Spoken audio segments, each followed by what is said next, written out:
રણ છે કે છે એક રેતીનો સમુદર?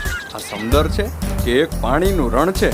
આ દરિયાના મોજાને પાછા ધકેલો તો સમજાય જાશે કે શું જિંદગી છે. તો સમજાય જાશે કે શું જિંદગી છે. રણ શબ્દ બોલો એટલે તમને થરપારકરનું રણ યાદ આવે, તમને રાજસ્થાનનું રણ યાદ આવે, અરે સહારા ડેઝર્ટ પણ યાદ આવે. પણ આ ત્રણેય રણ કરતા કચ્છનું રણ એ કઈ રીતના જુદું છે? કચ્છનું રણ એ તો વ્હાઈટ રણ છે, સફેદ રણ છે. અહીંયા રેતીના ઢગલા નથી, પણ કોઈ માણસની કલ્પના જાણે વાસ્તવિકતામાં ફરી ગઈ હોય એવું સ્વર્ગથી સોહામણું આ સફેદ રણ.